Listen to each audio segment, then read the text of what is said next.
Hey everybody, it's the MadMattster here, and today we're going into something that's been buzzing around the creative world, and anybody that's a creator or a musician or artist has been talking about this, and that is the subject of artificial intelligence. But this is not going to be a doom and gloom video. It's kind of going to be a blue-pilled video, so to speak. I wanted to talk about how artists, musicians, filmmakers, writers, visual artists, whatever, can actually make peace with AI and use it as a creative tool and not as a threat. So I thought about this the other day and I conceived of this video, and I was thinking about every step in the evolution of creative pursuits has had something that has, threatened people with, irrelevance, so to speak. And I thought about this. It's like, well, especially when there's no more of this, so we can't do this anymore. We can't, So I'm going to get to some of these subjects in this video, but one of the things that happened in the 70s through the 90s and beyond was the advent of sampling.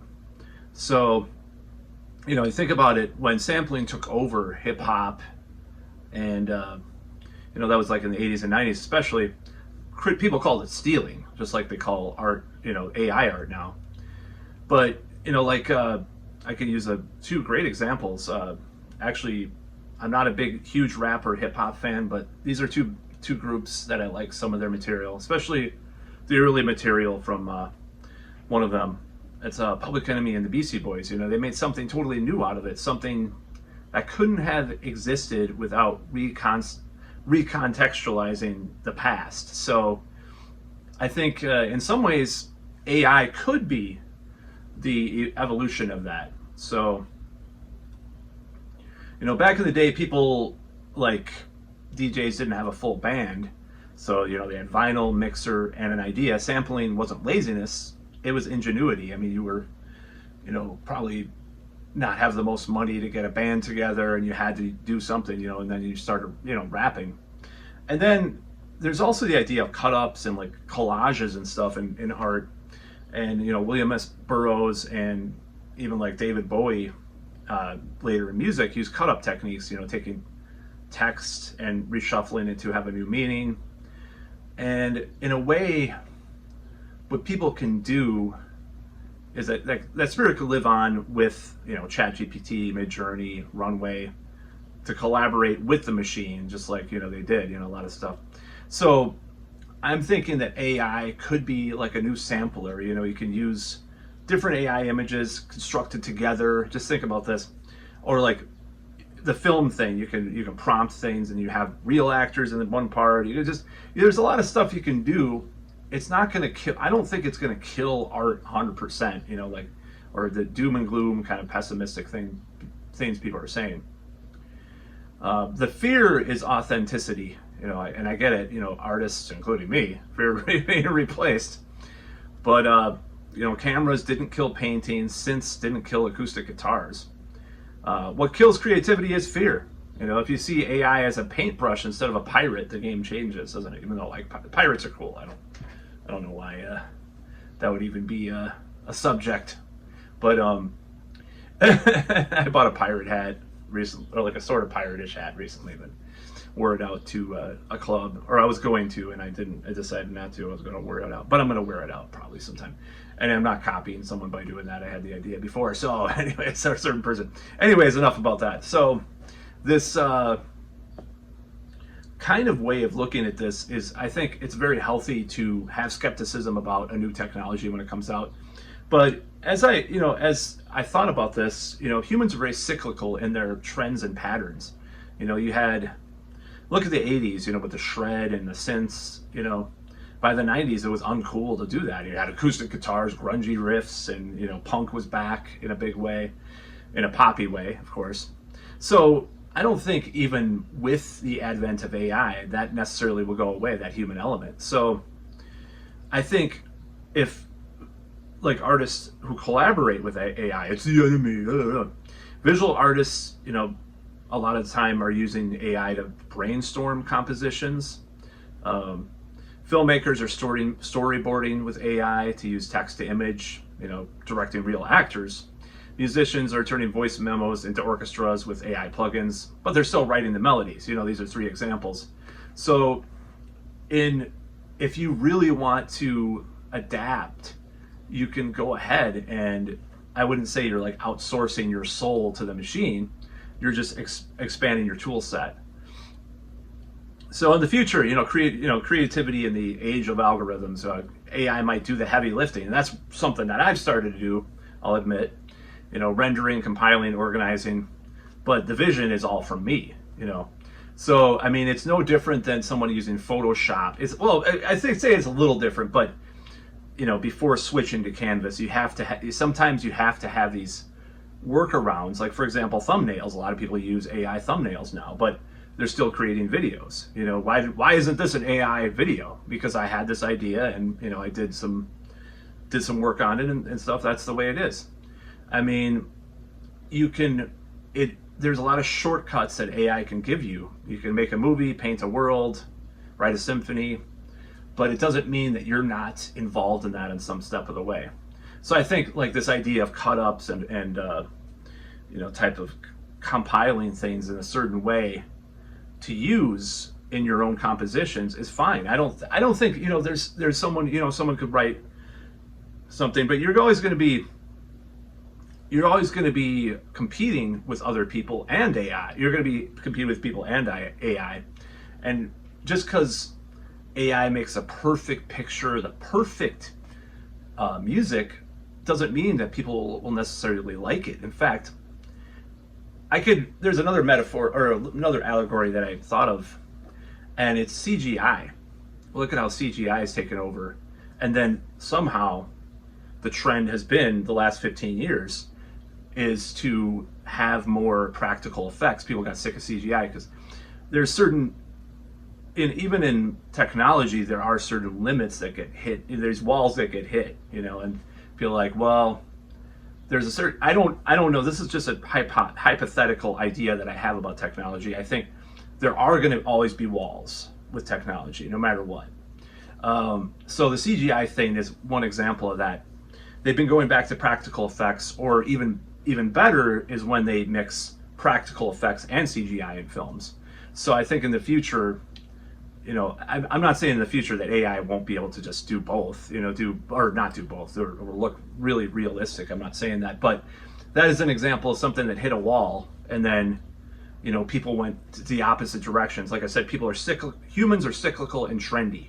So if that becomes the thing, people will do it. Just like I was watching a video today about Gen Z are buying CDs. Like, well, there's no need for a CD. You can just stream your music. Well, why would they want that? It's cultural. It's a cultural thing that people do. So culture is very influential on these ideas. So, I mean, here's the truth, plain and simple. Even if AI becomes more powerful, art made by human hands with human flaws, heart and spontaneity will always have an audience.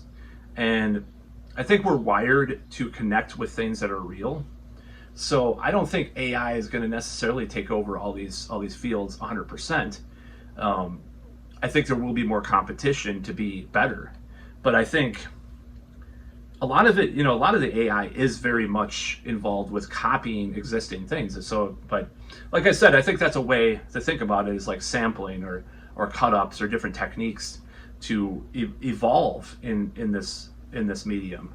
So I think the shaky brush stroke, the crack in the voice during a live performance, the slight imperfection in a lyric, that's what makes it alive. That's why people still go to these like metal festivals or underground punk shows that are, half my age. They're going to these things still. They're not just listening to auto-tune robotic, like, imagine Daft Punk if they were like really bad, like really just like the most sterile musicians possible. I actually like some of their stuff, so I can't say that about them, but like with all auto-tune, all quantized beats and whatever. So I mean, it's like live performances are still a thing. I don't think they're going to be replaced by robots in the near future, at least. I don't think. Maybe 10-15 years, who knows, but I don't think anybody can then they become alive, and it's just competition. See what I'm saying? So if robots become alive, they're just another human to compete with, basically. So, I mean, live music, for example, isn't about precision, it's about energy. A film doesn't have to be flawless, it has to make you feel, it has to move you. That human imperfection, that's the fingerprint of your soul on the work. And no algorithm can really replace that, and people will always crave it. So if you're an artist or whatever, worried about AI, I'd say just keep doing your thing, or if you want to take this leap, embrace it, but never forget, you create the magic, you are the magic. So that's pretty much about all I have to say about this subject. I thought this would be a good video to do because I was just thinking about this. Like, I guess it's kind of like I said in the beginning, it's a blue pill on what's happening. I don't think, there's going to be, like in the future, there'll be these horrible AI produced movies. You'll see they're blockbusters, but you'll be like the artistic, like critic, like underground film, indie film fan will be like, oh, it's terrible. They'll call it AI slop, and it will be. And it'll be really popular, but then the other movies will be like, well, this was like only 30% AI made or something like that, or no AI was used in this film. So there will be that competition. There will be these different cultural clashes and cultural debates and arguments. And people catastrophize the future all the time. They think everything's going to be doom and gloom. Humans are naturally like that. I mean, Western civilization is based upon a religion, a lot of it, that preaches about the end of the world coming soon. I mean, Christianity is all about this, your soul is damned. This is going to be probably a little bit of a jumping off point for some of the viewers, but it's your soul is damned unless you embrace this thing, and the world's going to end, and then, or as we know it at least, and you have to submit to this thing, or if you won't submit to this thing or whatever. So it's very calamitous kind of mentality that humans have. So when they talk about things like AI, it's going to take us over, it's going to do this, and I've been kind of into conspiracies through the years and stuff too. So it's not like I'm immune to any of this kind of calamitous, like catastrophizing way of thinking. But I think if you use ingenuity and have imagination, it'll be more challenging in the future with certain things, but you can embrace these things. And I know that's very controversial around a lot of people. A lot of, even like I have relatives, they're just like, AI is terrible, don't even talk about it in front of me. I'm like, well, it's not like I'm actually writing a book that I did use AI to construct the book initially, but I'm filling it in with my own writing and also other stuff too. So it's not a matter of necessarily, just abandoning human ingenuity or whatever. It's like I used it for a format, and I'm filling it, and some of it might still have those articles that were initially generated, parts of it in there. But the idea, the prompts that I wrote like 30 different prompts for it, and I started writing all this stuff in it. So I think by the end of the book, I think it'll be at least a majority written by me, if not the whole thing, depending. But yeah, I decided to write this book, and I'm going to release it soon. The cover is definitely AI though, and it came up with a weird picture of me too that I used, but it's interesting. Well, I used an old picture of myself, and then I made it into this AI thing, I guess. So, anyways, that's all I have to say. Please subscribe or comment if you have any feedback on this. I know it's a controversial subject and people are very triggered by it. You flesh creature snowflake, get with the machine. Actually, that's just a Transformers reference. Anyways, that's about all.